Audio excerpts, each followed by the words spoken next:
Welcome, guys, to How the Frack We Got Here, a show that takes the news and events of the week and try to make sense out of it all.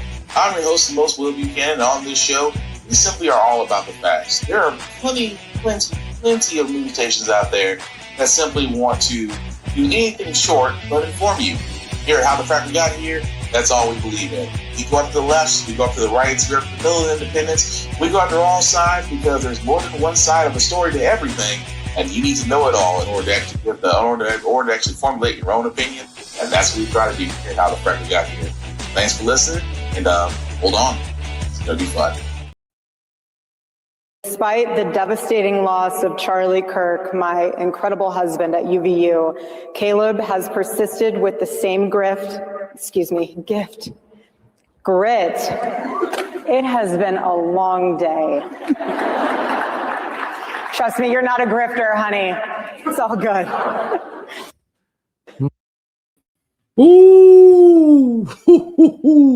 What they always say, the first answer is the real answer. I'm just pointing out there from the evil, wicked witch of the West, always known as Erika Kirk. But anyway, welcome, guys, to How the Frack We Got Here. The podcast is all about the news and give you the news straight up. Yes, today's date, as you probably will get this, is December 24, 2025. So happy Christmas Eve, everybody. And on How the Frack We Got, we do take the events of the week and try to make sense of it all. Before we get started, I'll let you know that we do pride ourselves on Beyond News podcast. We only cite from reputable sources with award-winning journalism. We do not do sensational news like Fox News, The Blaze, The Daily Beast, wherever extreme left or extreme right you get your views from. We simply don't do that.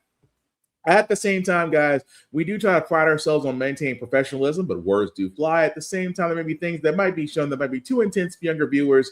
So your discretion is advised. Aside from that, welcome. So, yes, that was the grifter herself, Erika Kirk, at America Fest, which we'll get into not too long from now, because she did slip up. I mean, completely and utterly slip up saying the word grift because, well, your husband did it, and now you're doing it. And now you're teaching the next generation how to do it.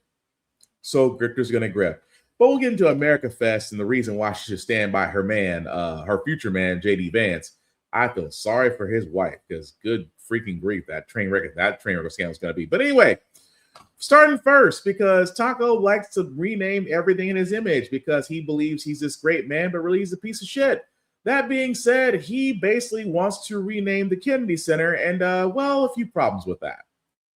White House says the board of Washington's iconic Kennedy Center for the Performing Arts has given it a new name, the Trump Kennedy Center.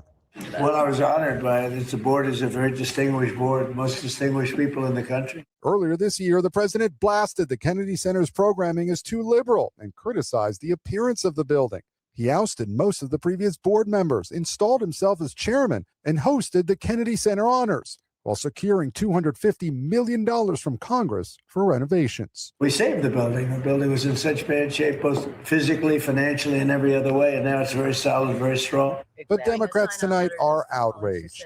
This is not legal. You can't do this. Press Secretary Caroline Leavitt posted the Board of Trustees' vote to rename the center was unanimous. Not so, says Democratic Congresswoman Joyce Beatty, who's part of the board, adding she tried to object at the end of today's call.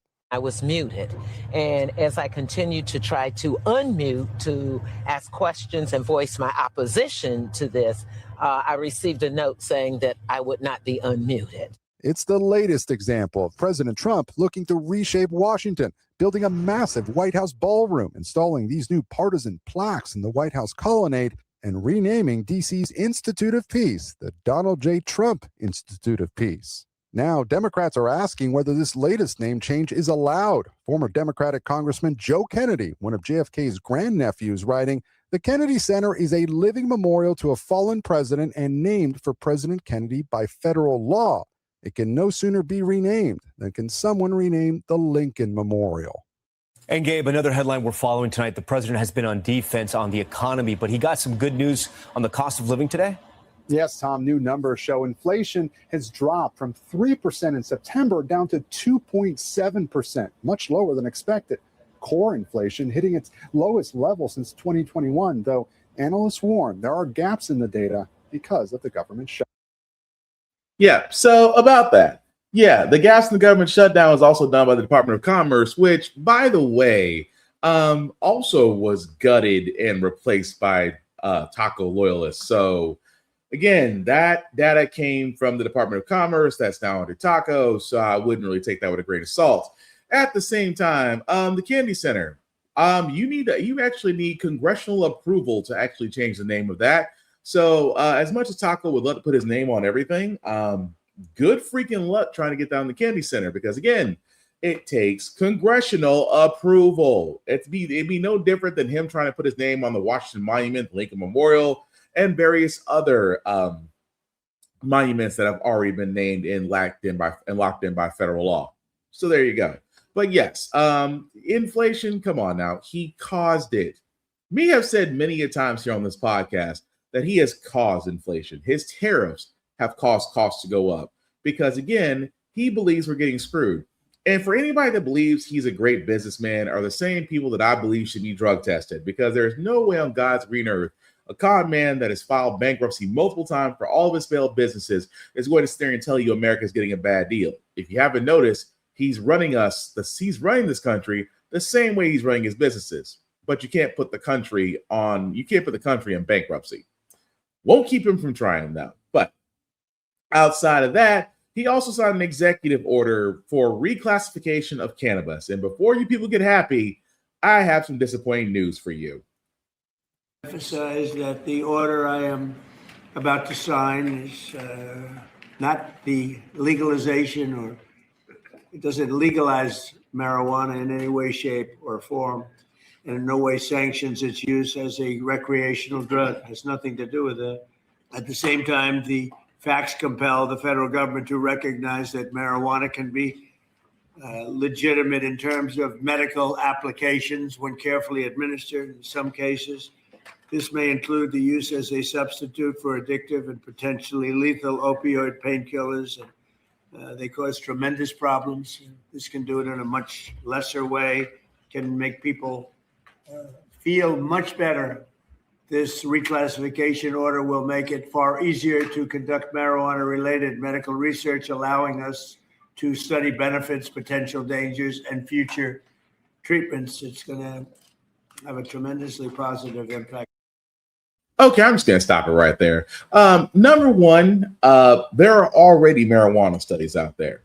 Well before Taco was president, they had smaller studies of marijuana and its effects. We have been over this time and time again. And again, I am not a consumer of marijuana. I'm not against those that smoke it, eat it, or however you may consume or ingest it. I am not against it. Why? Because the marijuana plant has multiple medicinal as well as applicational properties that can be used among a various tirade of things, especially for those for PTSD. That actually is a nice, for those with PTSD, for anxiety, things of that nature, or seizures and seizures, things of that nature, have been applied using cannabis or cannabis oil thing or CBD or things of that nature. They have all been proven effective. The problem is, and as I've said before on this show, the problem is that they will not concede that the war on drugs was bullshit. Because that's all it comes down to. Because he can sit there and let me tell you something about executive orders. Executive orders, honestly, and I don't mean to be so frank on Christmas Eve, but executive orders don't mean shit unless Congress does something. Him signing an executive order reclassifying cannabis does nothing. It does nothing. It's literally saying, I am reclassifying cannabis. And what? So studies can occur. Let me call it what it is. Cannabis is basically going to become what moonshine was almost 8-9 years ago. Remember moonshine? Remember the hush about moonshine? Oh, you can't take moonshine. It's illegal. You can't have moonshine. It's legal. You can't. No, you can. And the misconception about moonshine was that you couldn't make it or be able to possess it. Not true. You can make as much moonshine as you want. You can consume as much moonshine as you want if you are of the legal age. The thing about moonshine is you had to pay taxes on selling it. Because let's be honest, most people who consume moonshine, let's be honest, it's under the table. You know, we all know where to go. We all know somebody. We all know where to go. A little money changes hands. Bingo, bango. You got yourself some good old white lightning or whatever you choose to prefer. The only thing about it is moonshine became commercialized. And there's nothing wrong with that. I'm actually a fan of moonshine. There's actually various brands out there of moonshine that I actually like. But those companies pay taxes. And now what happened? You can go to any liquor store. You can go to your mall, depending if your mall does have a department store there that sells moonshine. I know here in Tennessee they do. But what I'm getting at is that they legalized it, taxed it, and they legalized it and taxed it. And by legalizing, I mean they tax the actual business of actually making and distributing moonshine as long as you pay taxes. Marijuana could do the same goddamn thing. We have seen it in several cities and states where marijuana is legal, and each of those cities are not having a cash problem. They're having cash overflow problems. And here's the crazy part. Those companies, I mean, banks still shy away from those marijuana companies, saying that they won't hold cash for them. So a lot of marijuana companies are cash heavy, and that's a whole nother ball game. But the point I'm getting at is here, Taco reclassifying marijuana doesn't do shit. It doesn't. You know what will do shit? And I said there, and you know what? Here's the thing. The first presidential candidate that is brave enough to stand 10 toes down and say this will be the one that more than likely will get the White House by a landslide. If, and I say if, and I won't even say Governor Gavin Newsom, who may potentially be a potential candidate. What I'm saying is, guys, is that whoever that presidential candidate may be, if he or she just simply said, one of my first things I'm going to tackle within the first term is to make marijuana legalized across the 50 states. If that candidate said that and said, yeah, I'm standing 10 toes down on it, I will ensure that marijuana is legal and taxed within the United States in all 50 states. Bing, bing, bing. You have a new platform. And that would be the person. And I will bet money on that. That will be the person that'll be sworn in as the president off one particular platform alone.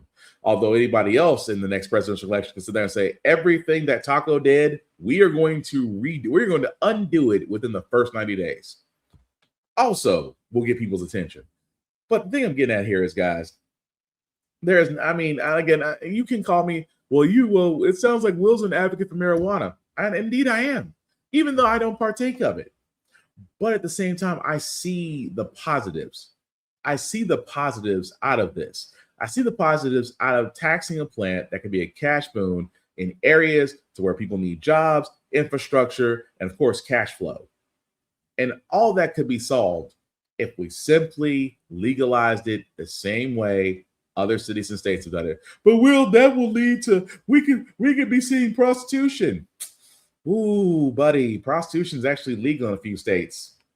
I'm not going to say which ones, but you have Google. The point I'm getting at is here, the only way to defeat something is not to set a war on it. The best way to defeat something to make it normal is to legalize it.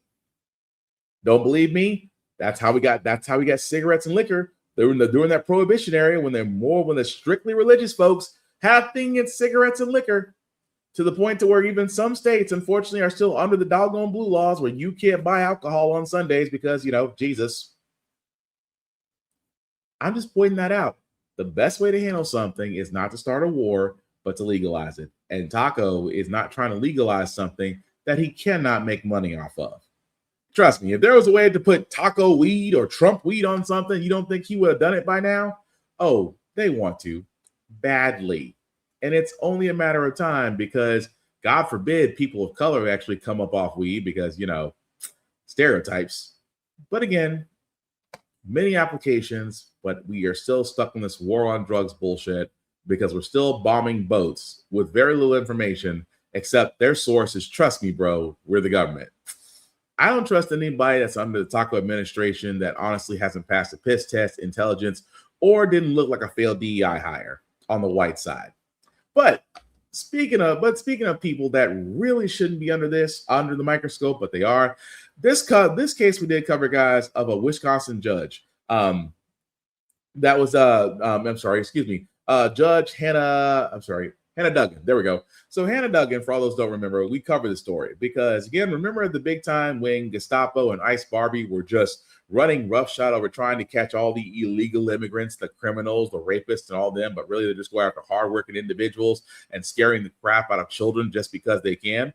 Well, this judge was accused of being obstruction because she may have concealed or helped an illegal immigrant evade arrest. Now, of course, the whole story is bullshit anyway, because ICE is basically empowered, and SCOTUS have basically said racial profiling is legal. But apparently, this jury did find Judge Hannah Duggan guilty of obstruction, but they did not. But force for concealing an individual to prevent arrest, they did acquit her of that. So, what does that mean? She will get a slap on the wrist. She will still be in a judge's position. Of course, there will be a mark on the record, but that alone just see the thing about it is, of course, well, it's obstruction. Judge, she can still face 5 years in prison. She's a judge. She's never been in trouble. It's not going to be there. More than likely, it's going to be broken down to probation, but she'll still be able to keep her job. Just let that go, lawyer analyst. But it amazes me so that, okay, so if she did or did not decide to help an individual, so what? Because in my mind, I'm like, that's a small price I would pay. Well, you're telling me, Will, that you would tell the Gestapo? I would say, fuck ICE. I would say, fuck ICE, Barbie. I would say, fuck the Gestapo. Fuck the Department of Homeland Security. Did you see anybody? Nope. Well, did you see which way they went? Nope. They ran right past you. I didn't see shit. You're just not going to help us. You're not going to help us keep these illegal immigrants. I'm not going to help you do shit, but give you a middle finger, say fuck you, and go about my day. I'm not gonna apologize for that. And it's killing me. I was like, well, it's just ICE. And I said, they've made a conscious decision. Because here's my thing. If you are in ICE and you still proceed to deport people that simply are just trying to make a living, that aren't criminals, that aren't rapists, that aren't gang leaders, that aren't doing anything outside of just working hard alongside the rest of us, and you make the conscious decision to arrest that person, to deport them back to an area to where great harm might be waiting for them. If you still do that and swear up and down you're doing your job, fuck you. Same way with Department of Homeland Security. If you still, there's a reason why local law enforcement, which I give them credit for, and I never thought I'd give credit to local law enforcement, don't want to work with you because what you're doing is wrong. Ice Barbie, Kristi Noem, who has blown through her budget, who can't help but do photo ops, but yet cannot tell me, but yet will detain those, especially that worked in the armed, that were armed servicemen, will detain them and their loved ones, but swear up and down that she has no recollection of this, but takes every photo op that she can to show immigrants being detained, trying to look tough when really she's softer than baby shit. But I'm sorry, fuck Kristi Noem, fuck ICE, fuck the Department of Homeland Security. And I know that's something that we shouldn't say in the journalistic world, but I'm gonna stand on what I said because that's my personal feeling to it. Because they have made a conscious decision to not, you do have the ability to not follow, you have the ability to sometimes not follow orders that aren't right or illegal or wrong. But the fact that you have a whole bunch of those guys out here that happily go up to these people screams volumes, and those will be the ones that I will never help. And I don't feel bad about saying it. I really do not. But that being said, we do have to get to America Fest. Why do we have to get to America Fest? Because outside of the fact that it was the biggest dumpster fire next to them trying to do a Super Bowl because they didn't like the fact that a Puerto Rican is actually going to be doing the Super Bowl halftime show and has no problem being in Spanish, and that some people, who don't understand Spanish are freaking the hell out, we get to America Fest. Why? For all those that don't know, America Fest was basically supposed to be a Charlie Kirk tribute. And I know. Look, I said it best. And I'll say it again about Charlie Kirk. I literally have a podcast where I did a special on Charlie Kirk in his own words to explain the level of depravity that this man went through. that he grifted off hate. He created the monster that may have ultimately led to his demise. You created the monster, and you kept feeding the monster because it brought you back money. It brought you back TV time. It brought you podcasts. It brought you endorsements. It brought you all these things. And Kirk at that time had no problem with it until, I guess, that fateful day. Now, does anybody deserve to be at the end of lead poisoning? Absolutely not. But how you went off this mortal coil does not absolve you of how you lived. And we'll get to that momentarily. But again, America Fest was supposed to be all about honoring Kirk and his message as if he was the next how can I put this ever so nicely? He was supposed to be the next. They compared him to MLK. I'm like, no. And Dave Chappelle in his Netflix special, he says it more brilliantly than I can. That they said he's the white man's MLK. No, you are not. But that being said, at America Fest, which again sounds like the whitest convention this side of, well, Cracker Barrel, there has been some infighting among some heads, and for the rest of us, it's been entertaining. Observe. Phoenix, Arizona. We are at the Turning Point USA's America Fest, which is their flagship conference. Now, all around me, thousands of the MAGA faithful and MAGA youth are here and really, really excited. But in the conference hall, there is a MAGA civil war playing out. Ben Shapiro is like a cancer, and that cancer spreads. It's a cancer and it metastasizes. Par for the course from a man who was once a PR flag for Jeffrey Epstein. What Tucker Carlson did, he built Nick Fuentes up, and he ought to take responsibility for that, just as he ought to take responsibility for glazing pornographer and alleged sex trafficker Andrew Tate, or for mainstreaming fake historian and pseudo-Nazi apologist Daryl Cooper. It's not supposed to work this way. To hear calls for like deplatforming and denouncing people at a Charlie Kirk event, I'm like, what? This is hilarious. So conservative influencers have been fighting all week, mostly about conspiracy theories surrounding Charlie Kirk's death. But that's not the only issue. Another huge issue, as podcaster Megyn Kelly put it. I mean, there's a rift, but it was starting even before we lost Charlie. And it revolves around Israel. On the ground, we have seen conservatives fighting over this issue. You are saying what the left says should be yesterday on white college campus. Parroting conservative influencers like Nick Fuentes, who is a white supremacist podcaster who recently was on Tucker Carlson's podcast and who has spewed anti-Semitic hate on his podcast for years. And also creators like Candace Owens, who baselessly claimed that Israel was behind Charlie Kirk's murder. This is what people are talking about here at America Fest, and the young MAGA faithful are picking a side. I lean towards the side of Tucker. I think he's asking good questions. The reason why I don't like the Ben Shapiro side of this is that if facts truly don't care about your feelings. I think Nick Fuentes is atrocious. I don't think he stands for truth. The whole info. Guys, I'm gonna be honest. As a person that considers himself progressive, that just makes me laugh. To think that was a weekend. That was this past weekend, by the way. That where you had, of course, all the Charlie Kirk type people come out. Oh, the Megyn Kelly. Oh, since we lost Charlie, and of course Candace Owens, who says Charlie was her best friend, but still says Israel's behind his assassination. Ben Shapiro, who wants to down Candace Owens for her comments, and Candace saying "F you, Ben," and then Steve Bannon, whose white privilege looks like expired mail that's been out in the sun for too long, calling Ben Shapiro a cancer. And, and Tucker Carlson's kind of like the idiot stooge that's still coming around and laughing, but you used to be a part of the cesspool. It is literally, it's a clown car. It's a clown car that unfortunately has a big ass following. It's a clown car. You've literally seen individuals talk about, well, Tucker Carlson asked some good questions. Tucker Carlson, the douchebag who used to be a part of the three-headed dog ring circus at Fox News. Ben Shapiro, a man who does not understand female anatomy, but yet has questions about the WAP song. Riveting. And of course, Candace Owens, let's be honest, she thought Hitler wasn't a bad guy.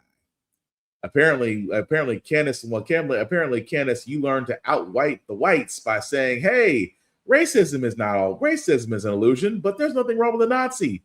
When you make white people go, whoa, we might be racist, we might be bigotist, but we're not Nazis. You were a little bit too radical for us.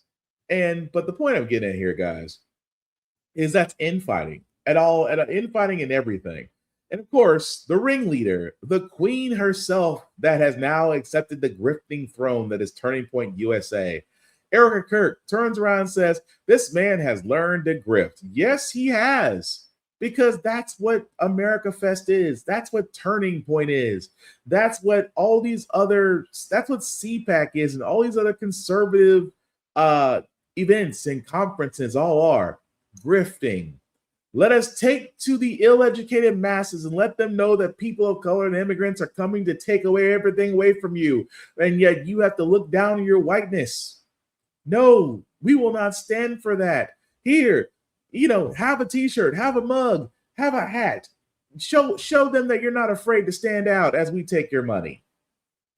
And that's exactly what they're doing. But speaking of Erika Kirk, because there's always a trash panda. They always gotta have there's always a trash panda. And I'm not talking about Russell Brand, who again was at the conference. Yes, Russell Brand, that guy was actually at the conference, entertaining, which I'm sorry. Did we not learn from Chrisette Michele when she decided to open up for Taco and yet her career just went, ooh? Have we not learned anything, folks? But anyway, Speaking of trash pandas, and no, I don't feel bad at the Barbs for saying that, because yes, the Barbs, if you think Nicki Minaj is actually a great rapper, I question your taste and intelligence in a lot of things. But anyway, speaking of the woman that's married to a pedophile, but yet doesn't want to admit that, she was also at America Fest, and yeah, she kind of had a Freudian slip herself. Dear young men, you have amazing role models like our handsome, dashing president. And you have amazing role models like the assassin J.D. Vance, our vice president. And when I say that,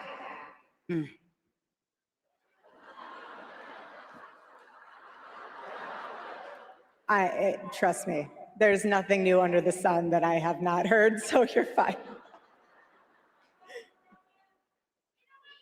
Yes, we did. I love you.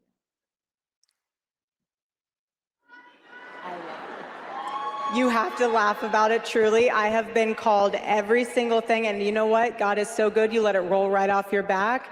And this is what's so beautiful about this moment, because if the internet wants to clip it, who cares? I love this woman. She's an amazing woman. She has a soul and a heart for the Lord. And words are words, but I know her heart, and it doesn't even matter. And you say what you want to say because I know your heart. And I will not judge that. Sister. Thank you. I'm sorry. I'm sorry. Hang on a second. Okay.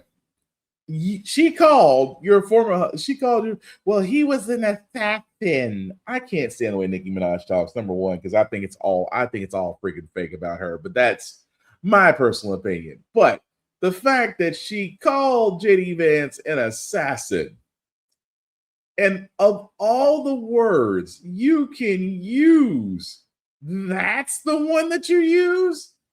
And then you have Erika Kirk. Oh, honey, I know your heart. I know your heart, honey. And I know if that's the words you want to use, then go ahead and use it, because the Lord loves you and I love you. And it's okay. The internet will clip it just fine. And it's fine because that's the internet. Yeah. But you know one thing, Miss Kirk, about the internet? It never forgets. Especially about what your husband said about Nicki Minaj. Now, Black culture is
So I'll stop it. I'll stop it right there. And I think it wasn't her. So have me try it again, guys. I don't think it was her. Which And role models. influences? I mean, Nicki Minaj, Cardi B. Okay, Nicki Minaj is causing dads to leave the home. Hold on a second. I don't think that's a good role model for 18-year-old black girls. I don't think that songs that are talking about like glorifying wet female genitalia is exactly, I don't know which one wrote that song. Which one was it? I think it was Ben Shapiro. Yeah, that's right. Yeah. But by the way, the role models of the 1940s and 50s for Black America were completely different. So it is a representation issue. Hold on a second. No, not representation. It's who do you get your art from? It's what values are they putting forward? It's the question of every day. For example, more times than not, Black politicians will lament the condition of America. It's systemically racist. It's terrible. What does that do to a 14-year-old black kid if you just find that you hear that everything is rigged against you? Instead, they should be saying, hey, there might be some barriers, but if you believe in yourself enough, you can achieve in this country. It creates a form of social conditioning of low expectations. And right now, Black. So I had to stop it right there because, again, he did not think, and yes, Miss Kirk, the internet doesn't forget.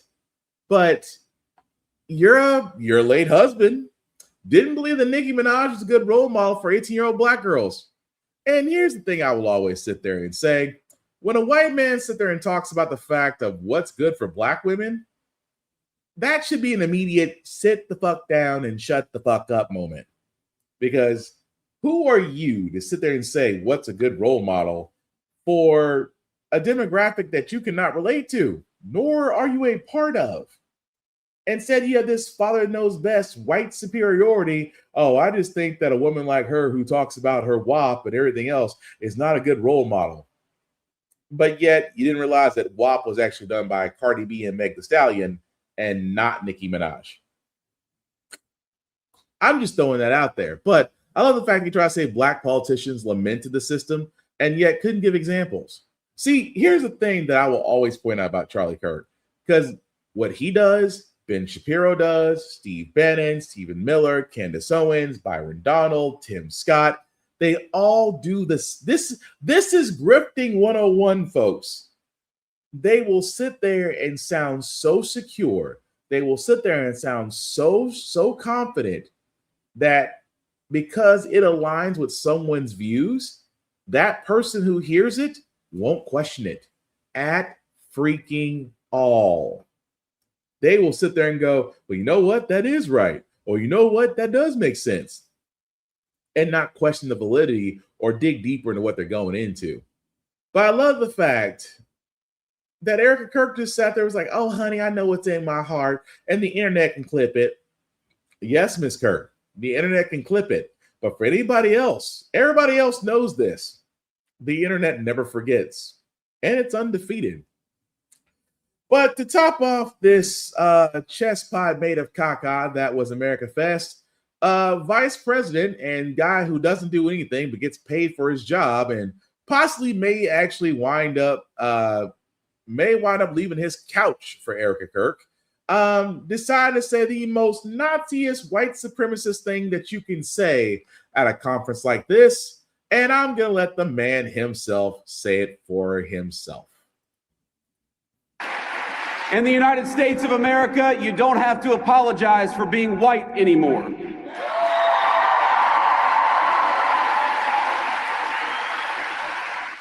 And if you're an Asian, you don't have to talk around your skin color when you're applying for college, because we judge people based on who they are, not on ethnicity and things they can't control.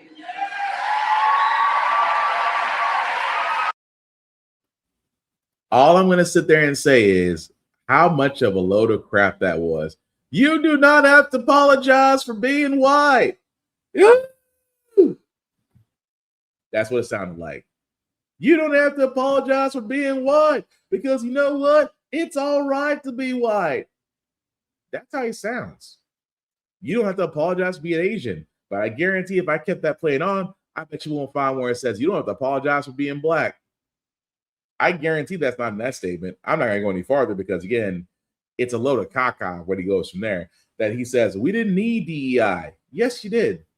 and I'm going to say it like this, because again, outside the fact that he was basically just being full of crap at this America Fest, and that yes, it is beyond obvious that this man is eyeing a presidential run, because Taco at this point, I'm not wishing death upon anybody, but the man does not look in the greatest of health, despite what the presidential doctors may say, because honestly, any doctor that says Trump is actually very healthy needs to have his credentials checked. But let's be honest what they're doing here, guys, at America Fest. They're setting the stage. J.D. Vance is coming out saying that he might be a presidential hopeful. And keep in mind about J.D. Vance, outside of the fact that, he is a couch fucker, and the fact that he may or may not have tapped Erika Kirk. The fact that, his wife is Indian and is of a different religion, but sit there and says, I wish she would convert to Christianity. This man has done nothing except kiss Taco's ass and do his bidding. If this was Game of Thrones, he is the hand of the king. And the problem is with this hand of the king, there is a strong chance that he is trying to get the MAGA faithful to be able to get behind him in case he wants to run, which is all but guaranteed at this point. But to sum up America Fest is exactly what you think it is: a cesspool of shit. Grifters that have come to fleece the flock, at the same time supposedly supposed to honor the memory of Charlie Kirk, who in my mind, again, is a man that grifted off hate and basically showed a blueprint of it to his wife on how to do it. So as I said before, yeah, America Fest was a shit show, but a masterclass in grifting a bunch of idiots who will wear merch, who will sit there and argue Fox narrative, lost straw man talking points that go nowhere, at the same time feel empowered, while at the same time their money goes out the window, their healthcare goes out the window, their food and healthcare costs go up, and yet cannot afford transportation or a home, but will sit there and say, at least we own the libs. America. But moving right along, guys, I did want to cover this as well, because if you know about the Epstein files by now, yes, the Department of Justice did release something, didn't release all Epstein files, a lot of redaction, things of that nature, to the point to where Pam Bondi, Taco's lapdog, isn't able to stomach it anymore. So what do? They get the Deputy Attorney General to start answering questions. Meet Todd Blanche, the next person that has to shovel Taco shit. Let's talk about the redactions, which you raised. The Epstein Files Transparency Act prohibits redactions, quote, on the basis of embarrassment, reputational harm, or political sensitivity. Has anything been redacted on that basis? Absolutely, positively not. And that's another trend that is just simply false. There were a number of photographs that were pulled down after being released on Friday. That's because a judge in New York has ordered us to listen to any victim or victim rights group if they have any concerns about the material that we're putting up. And so when we hear concerns, whether it's photographs of women that we do not believe are victims, or we didn't have information to show that they were victims, but we learned that there are concerns, of course we're taking that photograph down and we're going to address it. If we need to redact faces or other information, we will, and then we'll put it back up. So we are in every way, shape, and form complying with the statute, which, by the way, is what President Trump has been asking us to do since before he was elected. There's nothing that he has to hide in the Epstein files. There never was. And even though there's repeated attempts by Democrats to paint him as being part of the Epstein saga, it's failing over and over again. And so you should not be surprised that the material that we released on Friday, or the material that we're going to release over the next couple of weeks, is exactly what the statute requires us to release, which is everything that we have from this case, with the exception of redacting personal information from victims and other statutes, privileges and things like that. Otherwise, everything's getting produced. Mr. Blanche, I want to follow up with you on what you just said. You were referencing the 15 files released Friday. They disappeared from DOJ's website yesterday, including this photo of what looks like a desk with a drawer open containing photos of Donald Trump. Just to be very clear, to put a fine point on it, why were these files taken down? You're saying it was at the direction of a judge? Well, you can see in that photo, there's photographs of women. And so we learned after releasing that photograph that there were concerns about those women and the fact that we had put that photo up. So we pulled that photo down. It has nothing to do with President Trump. There are dozens of photos of President Trump already released to the public, seeing him with Mr. Epstein. He has said that in the 90s and early 2000s, he socialized with him. So the absurdity of us pulling down a photo, a single photo, because President Trump was in it, is laughable. And the fact that everybody's trying to act like that's the case is a reflection of their true motivation.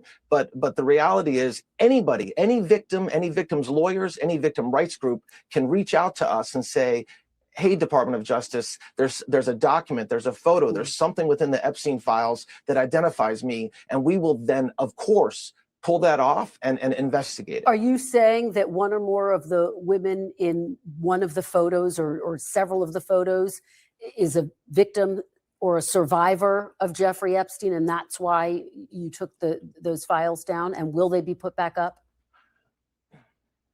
No, that's not what I'm saying. We, of course, if we knew that, if we believed that photograph contained a survivor, we wouldn't have put it up in the first place without redacting the faces. But notwithstanding what we believe, we don't have perfect information. And so when we hear from victims' rights groups about this type of photograph, we pull it down and investigate.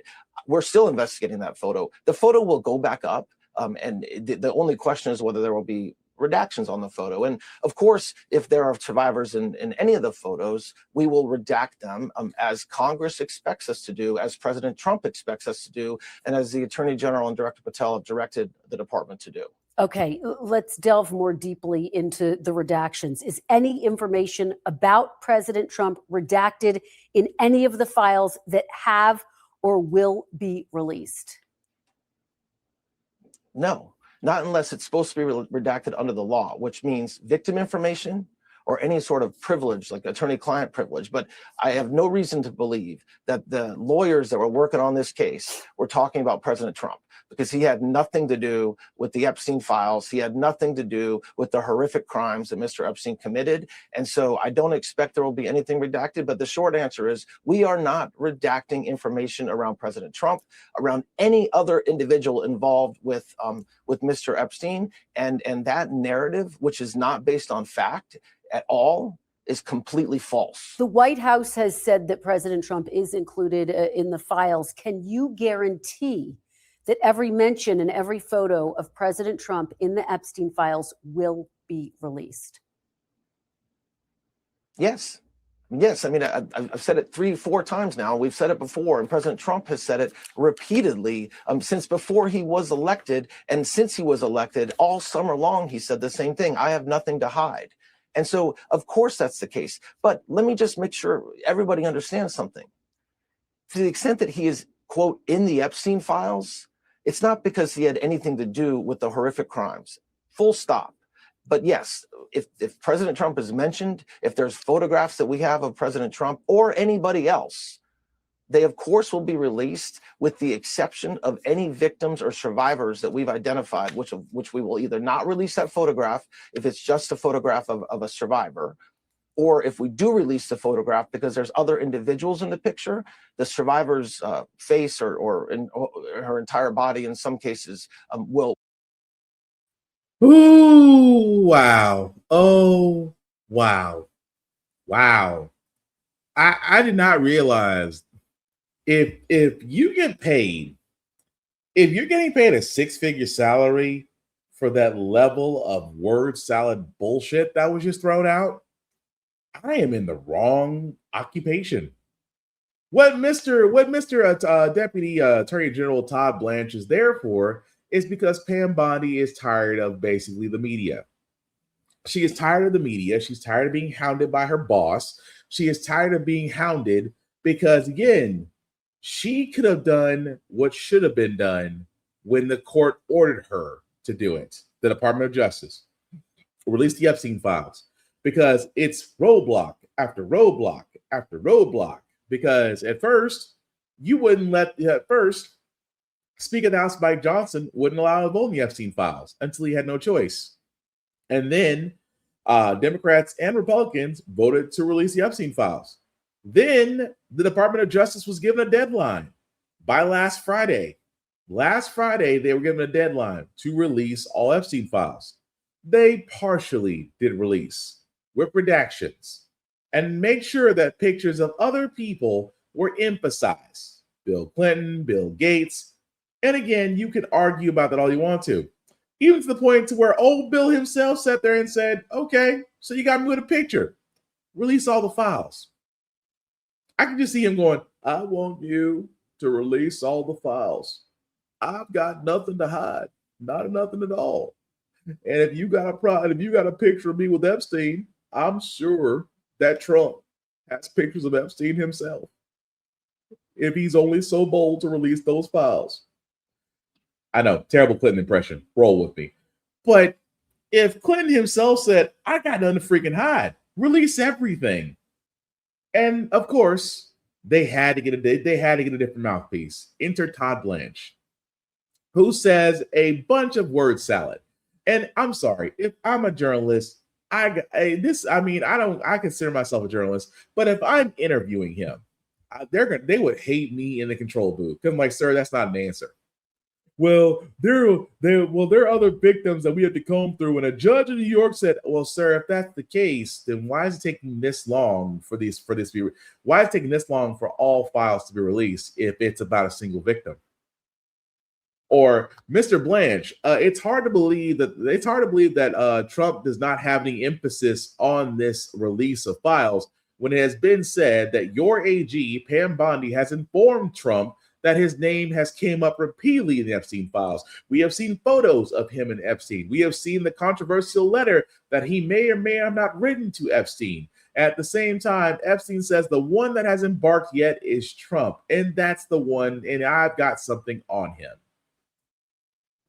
And again, I would be a journalist who says, well, sir, it's hard to believe that our current administration, the idiot in chief, believes that he has nothing to hide when his own Department of Justice is acting more like his legal law firm and not giving the American people the actual files that were guaranteed to them by a vote by Congress, by a judge's ruling. At the same time, you are now telling me that somehow, some way, there are still victims being identified, but yet you cannot release them because of this.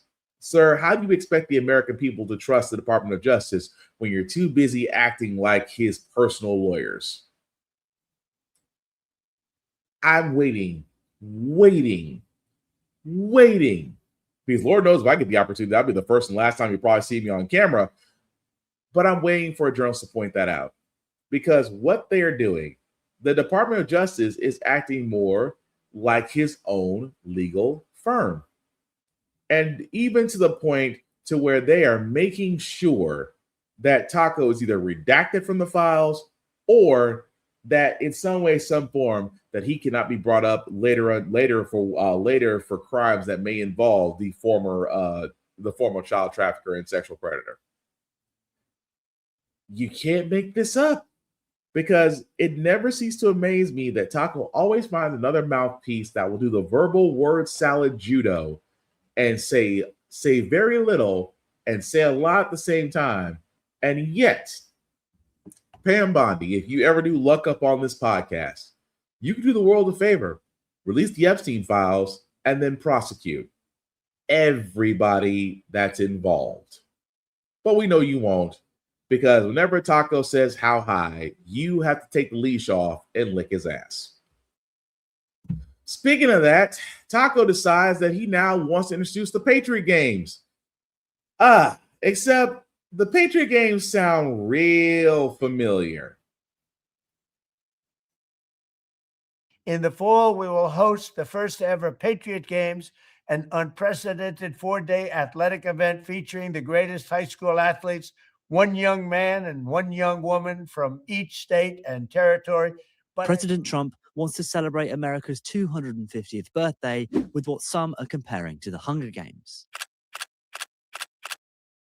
But the games aren't the only thing the White House has planned. Trump laid out plans to build a, quote, triumphal arc, like the Arc de Triomphe in Paris, as well as events throughout the year. On Flag Day, we will have a one-of-a-kind UFC event here at the White House. It'll be the greatest champion fighters in the world, all fighting that same night in the fall. Yeah, you heard it. He wants to basically say, you know what he wants to do, guys? He wants to take one woman and one man, one young woman, one man from every state, every territory, and have them compete in the Patriot Games. I know a lot of y'all people are sitting there saying, this sounds a whole lot like President Snow. May the odds ever be in your favor. You cannot make this stuff up. You cannot, above all else, make this up. I mean, you could probably try, but it amazes me so that he is still allowed to go this far. And honestly, if I was an athlete, we want you to compete in the Patriot Games. Hell no. That'd be like every championship team that wins in America and you got to go visit the White House and that dude's still there. I will decline heavily. Please and thank you. But yeah, the Patriot Games. This man can't help but rip off ideas of everything, including fictional books and movies. That just screams problems. And also, Idiocracy was not a movie. It is a warning that we're now seeing unfold in front of our eyes. Just pointing that out.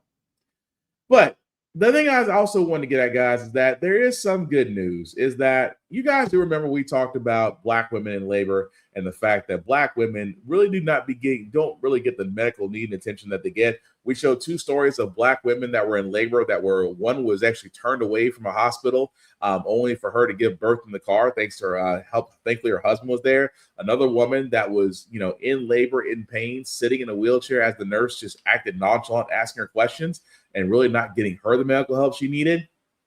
And the fact we kept saying that a Black woman really in her medical care seems to be the most overlooked thing when it comes to U.S. medicine. Well, we're finally getting a bill that hopefully will improve maternal care for Black women. And sounds interesting and promising. Legislation to urge hospitals to develop and implement safe discharge plans after a woman gave birth on the side of the road last month. Mercedes Wells says she was discharged from an Indiana hospital after 6 hours, even though she was in active labor. Just minutes later, Mercedes' husband delivered their daughter in their car. Democratic Congresswoman Robin Kelly is proposing the Women Expansion for Learning and Labor Safety, or WELLS Act, in hopes of preventing something like this from ever happening again. And Representative Kelly, along with gynecologist Dr. Jessica Shepard, are both joining me now. Thank you both for being with us. Congresswoman, I'll start with you. Beyond requiring discharge plans, what other policies are you hoping to implement with this legislation?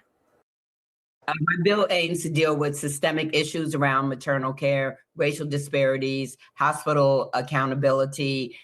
None of these things were taken into consideration for Mercedes. She was there. She was discharged, didn't quite understand why she was being discharged. There was no assessment done of what transportation she had or how far she had to travel, and she did not agree with the discharge. Just unbelievable that this was able to happen. Dr. Shepard, it's unbelievable that this was able to happen, but we know about the rates when it comes to maternal mortality and disparities in healthcare. Black women are 3 times as likely to die from pregnancy-related causes than white women. Why is having a safe discharge plan so important, Dr. Shepard? Well, Janae, I'm actually going to take it back a step further. You said the word unbelievable. It's not unbelievable. This is actually believable when we think of the United States and maternal mortality and care of pregnant women here. Because when we look at the rates of what we think of industrialized countries, we actually remain the country with the highest rate of maternal deaths. So obviously these stories are believable. So the discharge plan, from any hospital can differ, but I think it even goes deeper than that, that we really have to look at what is racial bias and what is inherent bias, and really looking at the system, because in the system are multiple people, multiple protocols, and all of these are flawed, which is why we have these outcomes. So I think that the WELLS Act is really one of the many ways that will help ensure that we have safety and that we have really that care, and taking away from racism when we think of medical attention when it comes to women who are pregnant. Dr. Shepard, that was such an important point that you made in terms of the reframing around how unbelievable, but the fact that it is believable when you look at the data and the kind of stories that we see out of hospitals around this country on a daily basis. So a really important, still shocking point. Representative Kelly, you've worked on legislation concerning maternal health for nearly a decade. So what more can be done to fix this issue, especially for Black and brown women? Well, we just had a forum yesterday, and we had an OBGYN with us. When Black women go to get checkups, they need to have someone with them. I believe in doulas. We have to advocate, for ourselves also. That is very, very important. We need to feel comfortable with the doctor, and also the challenge.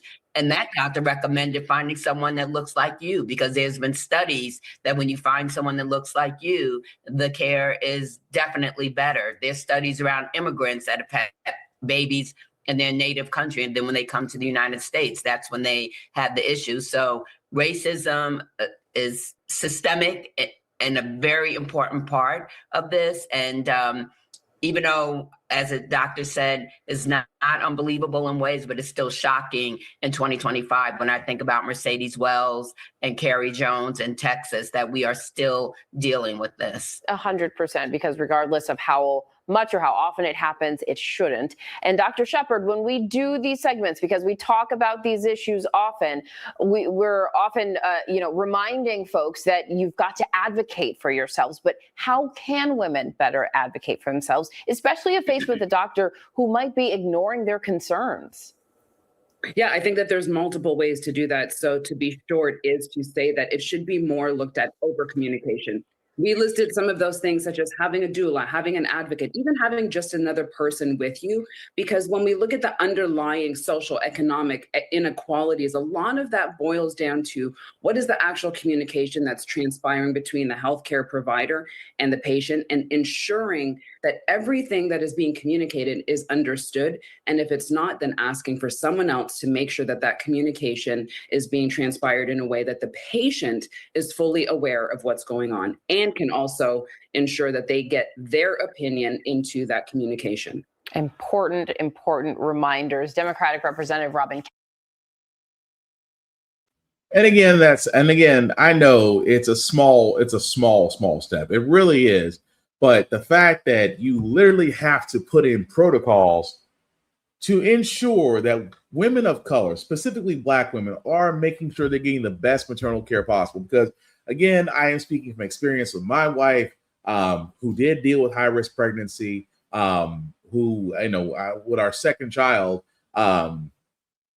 especially with our second child, that was a high-risk pregnancy. There was a little bit of gestational diabetes and high blood pressure. And again, I say this all the time. If it wasn't for a specific nurse that was there at the time that she was hospitalized, because my wife was having massive migraines, things of that nature, high blood pressure, the fact that a nurse went above and beyond to go talk to the doctors and say, hey, something else is going on, she really needs to be looked at.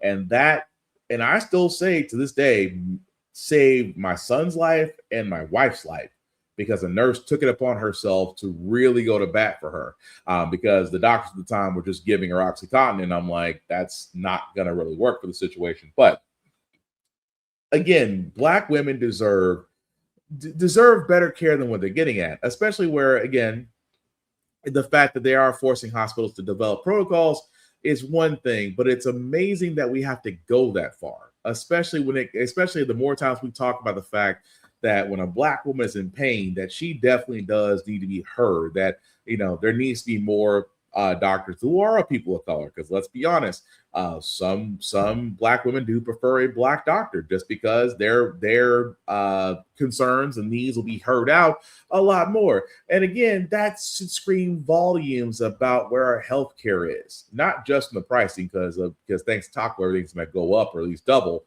but the fact that Black women honestly should be heard more in these terms to prevent loss of life or worse.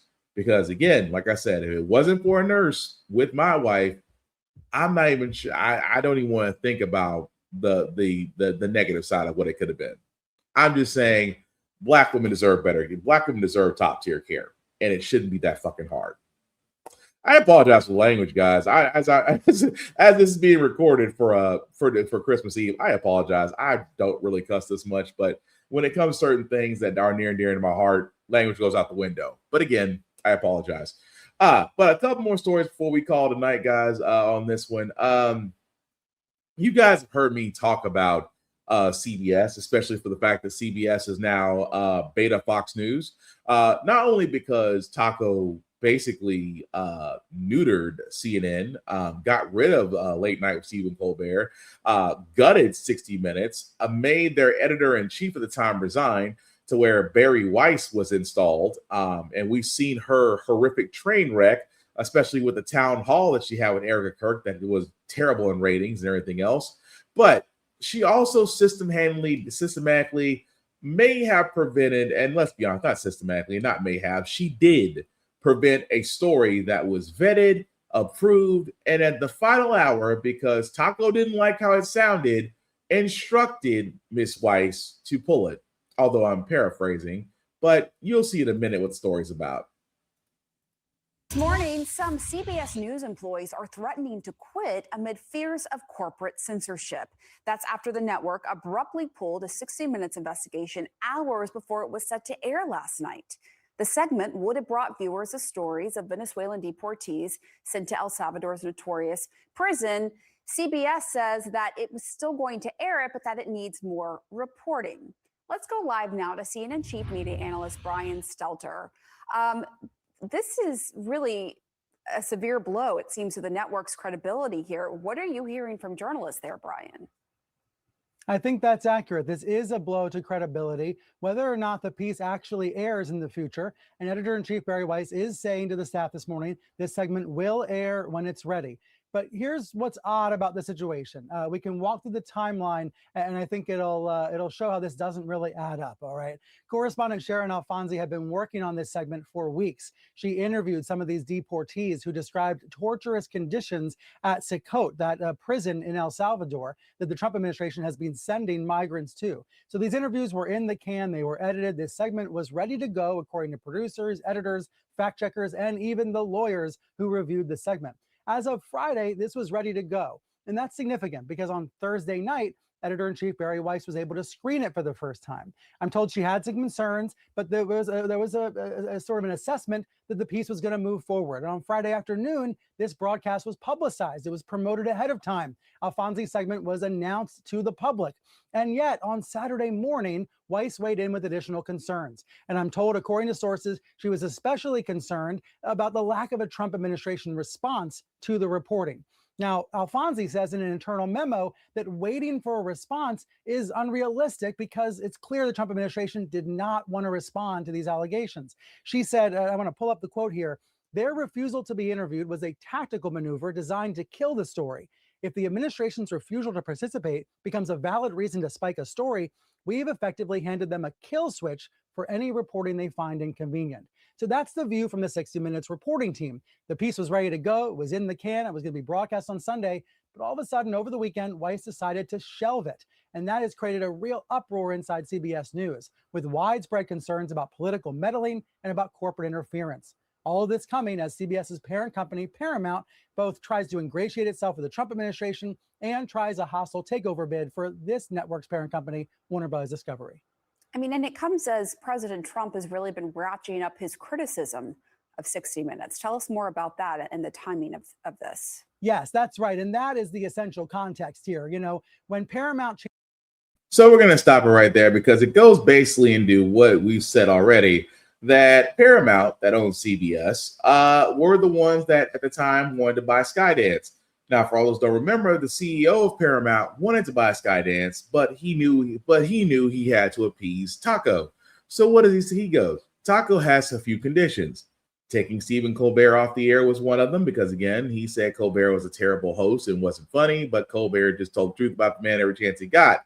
At the same time, he wanted 60 Minutes, especially for an interview that they did with back then Madam Vice President Kamala Harris, to which he says that he was painted in a negative light, although he wasn't even included in the doggone interview. But anyway, won the lawsuit. CBS actually did settle for it, also removed Colbert from their ratings, and at the same time installed Barry Weiss as editor-in-chief for 60 Minutes after the former editor-in-chief did leave. That being said, I also sat there and said, guys, this is what happens when a network caves to Taco. They become pseudo Fox News, in which in this case they did.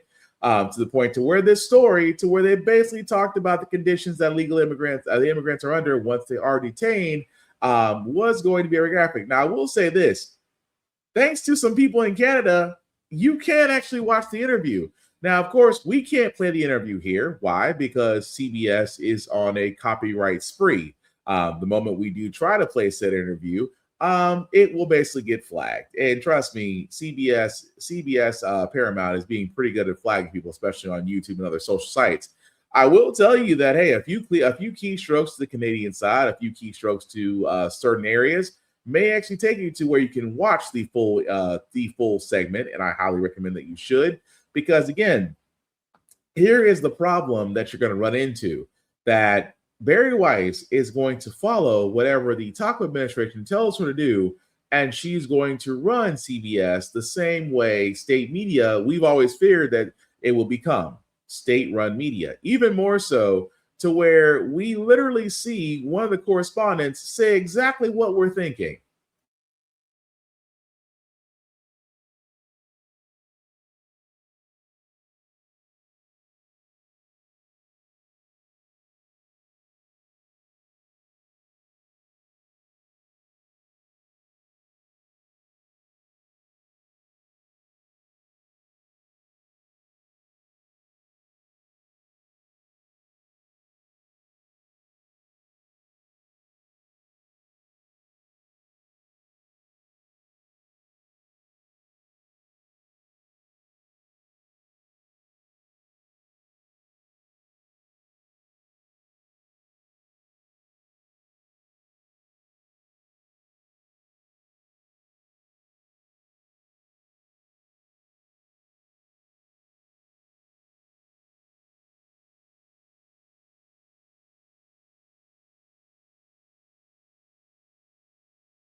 Says a lot, doesn't it? And I apologize because I think it might, let me try it again, guys. I think it might have not. And I apologize. I don't think it caught it, but let's go back because it's really important that you guys do hear this. In part because there was no interview with the Trump administration, according to a source at the network. Angry with the decision, correspondent Sharon Alfonsi emailed her fellow 60 Minutes colleagues, a copy of the email obtained by NBC News. Alfonsi writing in part, "The segment is factually correct. In my view, pulling it now after every rigorous internal check has been met is not an editorial decision, it is a political one." The veteran 60 Minutes correspondent says the story was cleared by editors after multiple screenings, and the Trump administration declined requests for an interview, adding in her email to colleagues, "The public will correctly identify this as corporate censorship." Weiss responding today, writing, "Holding stories that aren't ready for whatever reason happens every day in every newsroom." 60 Minutes has been in the crosshairs of the Trump administration, the president mentioning the show as recently as Friday. 60 Minutes has treated me worse under the new ownership than they just keep treating me. They just keep hitting me. It's crazy. Tonight, Weiss says she looks forward to this important story airing, quote, "when it's ready." Yeah, that part.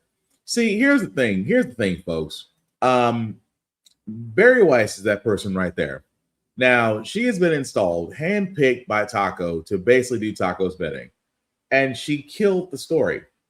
She literally killed the story about Inside CCOT, which is basically the Center for the Confinement of Terrorism.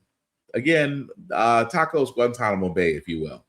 And this was a story, as they said, this was a story that was cleared by several editors. And the only downside is, well, we couldn't get a comment from the White House. They declined the interview. Barry Weiss said, hold up. Well, the White House didn't get an interview for this. Ding, ding, ding, ding, ding, ding, ding, ding.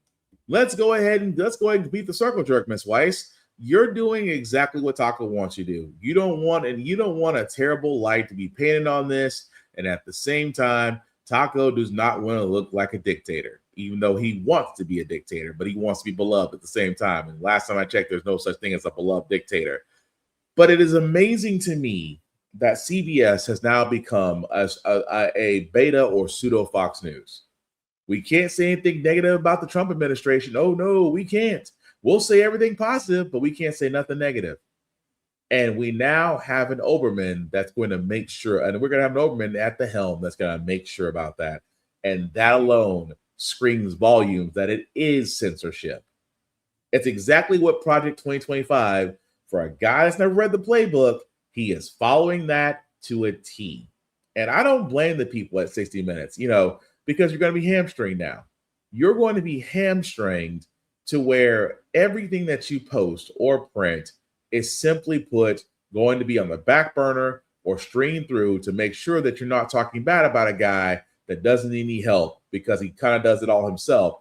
But he has to do everything that he can to paint himself in a light. Why? Because his idiot viewers watch Fox News, and nothing screams Fox News like pandering to idiots that are ill-educated, but showing a successful white man because that's what they relate to. Tell me I'm wrong. But speaking of white men, because again, as JD Vance said, you don't have to apologize for being white anymore. I never thought that I would see something, and I do mean something, from the EO, from the EEC, from the Equal Employment Opportunity Commission, the EEOC, right? I never thought I'd say this, nor would I come across a video that says this. But apparently, if you're white and you face discrimination, they're wanting to hear from you. And I wish I could make that up. Here's the commissioner, Andreas Lucas. Equal Employment Opportunity Commission.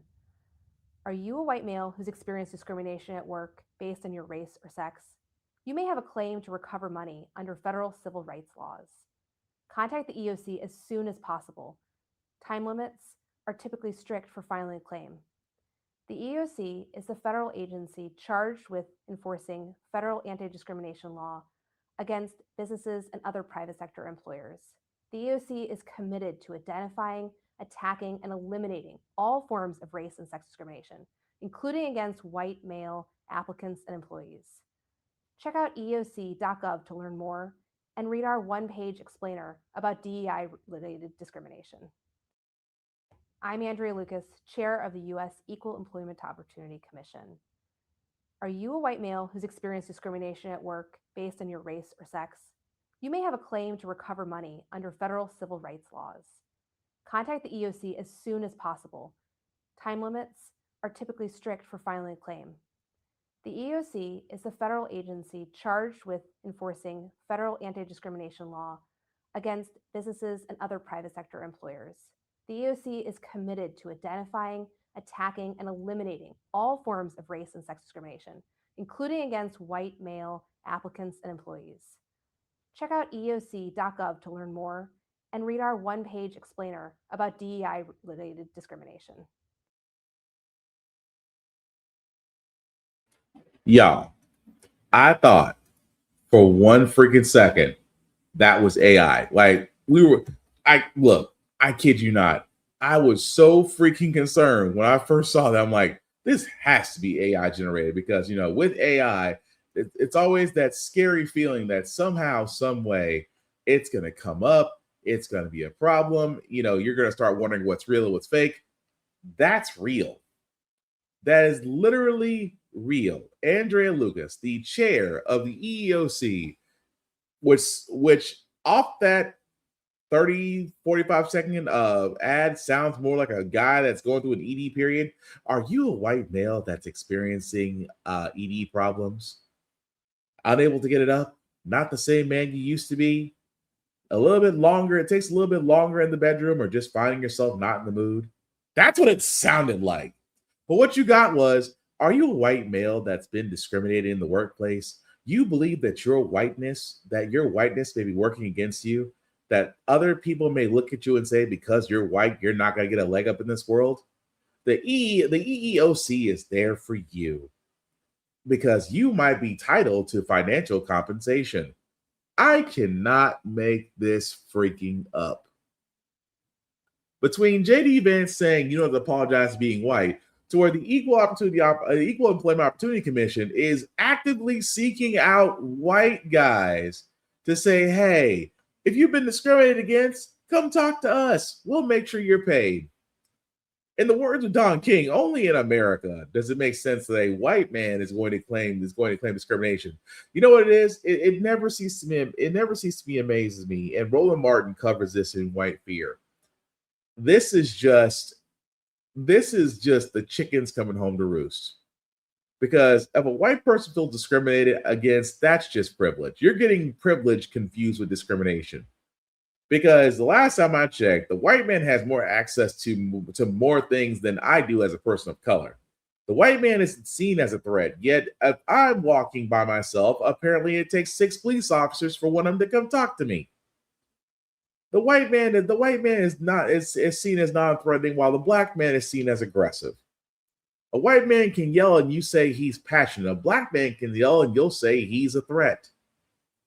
But it never ceases to amaze me that where the country is headed now is exactly what Idiocracy with 1984, what books like that, which we consider fiction, now may be roadmaps to where we're experiencing our own personal hell. And at the same time, how in the world could you make a video with that kind of straight face and say, white men, you are wanted and accepted and you should be paid for the fact, and you should not have to apologize for your whiteness? That, my friends, is the America that they want. And that alone should be effing scary. But that being said, guys, we are going to move on to our feel-good segment because usually on How the Frack got here, we do cover a lot of things that are doom and gloom, sometimes make you faith humanity. But hey, it is Wednesday. Tomorrow is Christmas. Of course, tonight's Christmas Eve. We will leave you guys on some positive vibes as we usually do. And we actually have 3 videos because we need a little bit of that holiday cheer. I'll start with this first one because I have always sat there and said, when you invest in the community thrives. And all I can say is Exhibit A. Every Tuesday evening, about a dozen teenage boys meet at a community center in South Philadelphia. Go ahead. Okay, now. To learn the basics of carpentry. Ever since I joined, it's like I've been learning so much stuff. Through Unity in the Community, an anti-gun violence nonprofit, teens like Eric Randall, who lost his cousin to gun violence in 2014, learned the power of putting down a weapon and picking up a power drill. The fact that we're anti-gun violence, we show all the young people that you don't got to be carrying guns and all that. The organization aims to guide the teens in a city with a long history of high youth crime to not just survive, but thrive. Listen, this is what you do. Through skill-based learning. But it doesn't happen just one day a week. On Mondays, the teens learn to fix cars. On Tuesdays, it's carpentry. And on Thursdays, they have therapy, the one part of the academy that's mandatory. Did you ever think about therapy before this program? No, I was one of the ones that's like, what do I need therapy for? It was about emotional maturity. In addition to the classes, students are matched with a mentor, go on several trips a year, and earn a stipend of $150 a week. Data shows that city zip codes with high rates of unemployment also have more shooting victims. While homicides are down around the city in recent years, the number of juveniles charged with a homicide in 2024 was nearly 9 times the 2016 level, according to the DA's office. Let's do a circle over here. Come on, y'all. Philly native Anton Moore founded the organization in 2009. What is it about the city of Philadelphia that you love so much? I love the grit and the hustle. Given an opportunity, Moore says communities and the people in them can flourish. A lot of kids come from rival neighborhoods. The more you with somebody, you get to know somebody, you're less likely to want to hurt them. That brotherhood aspect has had a direct impact on teens like Kamir Blackson, a former student, now a student teacher. You want to cut it? You never know what people are dealing with outside this program. And this program is like a safe space for them. Blackson, who graduates high school in May while also earning his associate's degree, sees working with his hands as a calling. I'm in the process of starting my own business about that. Wow. And this program was a major headstone for that. A proud moment for him and the entire class as they finished building 5 benches from scratch. Fully functional. How do you want people to see young black men in Philadelphia? I want them to see us as young, successful kings. Mm-hmm. I want you to be able to ask me a question. I give you my honest answer, and you can pay me to do whatever you need me to do for your house or anything. Marquise Francis, NBC News. And right there, that's freaking beautiful, man. And again, it's amazing what happens when you invest in a community and you invest in kids and you really, really give them the tools they need to succeed. They flourish. And I just want to give that man in that program in Philadelphia props, because again, you just love to see black young men come into it, learning a skill, learning trades, and being able to move forward and be empowered in their futures. That's freaking beautiful. But like I said, I usually only have one story. We actually have two, but I promise they're short because it's been a rough year. Let's call it what it is for 2025. It's been a rough year. And in the span of 48 hours, we've gotten two wonderful gifts. I'll start with this one because I'm pretty sure you've seen it, but it doesn't hurt to see it again. In the early rounds, but right uppercut. It's amazing that Paul is still standing, taking the right uppercut. He knows he's been hurt. His hands are down. It's just incredible. And even if he does land his best shot at the moment, not that much is going to happen. And it almost, there's a left hook. Down goes Paul. 6, 7, 8, 9. Mamma mia! It's in the early round. Oh, that just does not get old. That does not get old. If, like I said before, that was the Joshua Anthony Jake Paul fight. I didn't watch it. I was actually on a podcast while this was going on, and lo and behold, we were at the end, and someone said, "Oh, there was a knockout." I said, because I'm not a fan of the Paul brothers, neither one of them, nor Logan or Jake. I think they're both overrated and blowhards. But when they said "Oh, Anthony Joshua knocked him out," and on the internet we went, and the internet, you guys never cease to amaze me how quickly you guys can act. Because yes, of course, Anthony Joshua takes down Jake Paul. That is a beautiful effing thing to watch, because anytime a Paul gets knocked on his ass, especially a guy that wears Hulkamania and was pumping Tekashi 6ix9ine, you deserve to get knocked down on your ass. I don't feel bad about that. Speaking of somebody who got knocked down on their ass, Mr. Top G himself, Andrew Tate. Well, let's just say we found out what Andrew Tate was. Not a gangster, more like a bottom. At the top G like this. Big uppercut. And he's down. Talking about fatigue. Here's a look at Andrew Tate. His body language not great. He's exhausted. Holding him down there. Still a 220-pound body on top. Big right hand. It's over. Tate looks wobbled. Yeah, he got hurt right there with that right uppercut. That was a tough shot. Chase Demore trying to put him away. The Cobra. Hey. The confidence is growing for Tate to work. A minute and a half left in the 5th round. He lands again. Chase Demore unloading to strike. Tate eating shot after shot, trying to escape. This could be the beginning of the end. 49 seconds. Shot to the body. Big blow from the champ. The pop has gone from his feet to clean uppercut, and another, and another. Tate might be done. Chase Demore. Can Tate, and he does. Huge uppercut lands clean, but Andrew Tate something. Not a knockdown, but we'll take it. So what happened in that situation is it came down to the fact that Andrew Tate did lose the fight to Chase Demore. But again, the whole idea of two guys that consider themselves alpha males, both of them lit up and knocked down their ass. And people like, oh man, you're that, why you hating on Top G? Because Top G is a top bottom. Yes, I said it. At the same time, anytime Paul gets knocked out on his ass, it's like the world heals. Both guys were knocked out by people of color. So, hey, that's why I love boxing.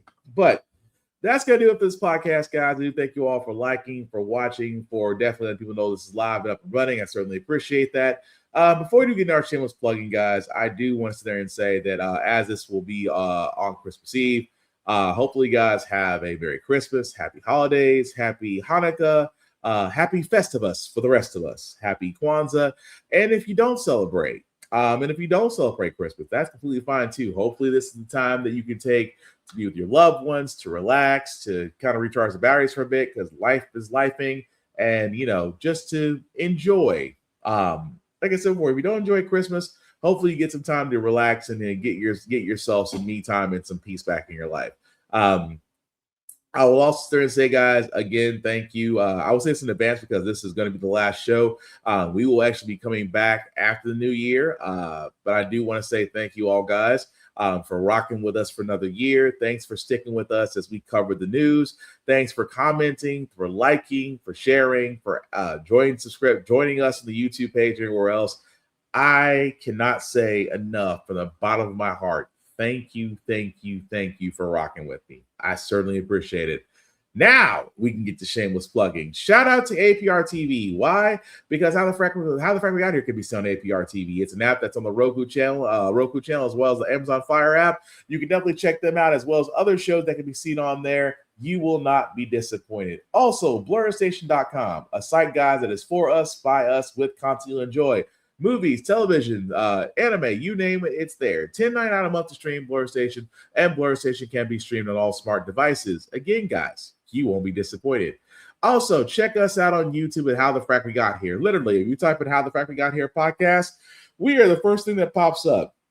Guys, definitely like, share, subscribe, hit that notification button so anytime that you do know we are live or we have a new episode that's being put up, you'll definitely be notified about it. And again, guys, much like everything else, with this show can definitely not thrive without you. So definitely, if you haven't already, like, share, and subscribe to How We Got Here, How the Frack We Got Here on YouTube, as well as Facebook and TikTok and other areas. Pretty much where you type us, you can pretty much find us. Also, my other show, the Get Bit Podcast, my video game, anime, comic book podcast, along with my other two compadres, Show a Guy Joe and Tafari TV. We are on hiatus as we did do our year in review last Friday, but you can definitely check out our show and other previous shows at the Get Bit Podcast on YouTube as well. Like, share, and subscribe, guys. If you are of the video gaming blurred nerd community, again, you will not be disappointed. As for myself, guys, I do have my own personal social, Black_Spartan615. You can like and join me there. I do usually talk to everybody, just don't make it weird. I don't want the habit of blocking people. Also, my other podcasting people also do shows as well. Check out Blurred's Eye View. Check out Roomful of Blurs. Check out Tafari TV, Fresh Press by Z, Show Quo, Lore of the Culture. I feel like I'm forgetting one already, and that's pretty sad. Navy Montel at BlurredCon Speaks, and everybody else that we usually see, guys. We can all be found in the YouTube spectrum. So definitely like, share, and also Geek by Heart as well. But definitely like, share, and subscribe. The rest of us, I promise I'll actually have a link up with everybody's stuff on it, as we are going to be changing some things for the new year. And also, guys, the last little bit before we do wrap this up, and again, I just want to again thank you guys for all rocking me for another year. Please take care of yourselves. Mental health is important. Mental health is just as important as your physical. Take care of your mental, take care of your physicals. Step away from the smart devices. Go outside and go enjoy the world. Go do something fun. Go check on your friends. Go hang out with your friends. Go do something that takes your mind off this world, because trust me, the chaos is going to be there when you get back, but you face it a lot better as long as you take care of you first. Always take care of you first. At the same time, guys, I hope the next year, I hope the holidays bring you great cheer. I hope this new year brings you exactly all that you hope for, all that you want to be, and you have it. If you are able to see the next year, then you have another 365 days to make it count. And that's all it should be for when it comes to the new year. Make it count. That being said, we will hopefully be back. We will definitely be back here after New Year's, guys, to see what happens in the meantime. Again, take care of yourselves. The world's crazy enough. Don't add to it. The last thing I'll say about How the Frack We Got Here, it's all about staying informed. We are not trying to reinvent the wheel. We are simply giving you all the information allowing you to make up your own mind, but we do provide a lot of respect that goes along with it. We do better as society once we're informed. We're progressive. We move forward. We try to right the wrongs of our past, making decisions now that we should have done back then, like electing our first Black woman to the Supreme Court, electing our first Black woman as the Federal Reserve governor, maybe one day electing our first Black woman as a U.S. senator in a state that is overly red, and then maybe one day electing our first Black woman to be called Madam President. all great things. We don't learn from history. We are doomed to repeat it. That's what we keep asking ourselves. Why does everything go up at our paycheck? Why are we electing different politicians in Congress, but still the same old game is being played? Most importantly, hi, the Frack we got here. Thank you all for watching, guys. Please take care of yourselves and each other, and I promise we'll all get through this. Live long and prosper, guys. Enjoy the holidays and the new year. We'll definitely be back to give you the news. Have a good one. Stay safe. Stay strong. We're going to make it. Peace.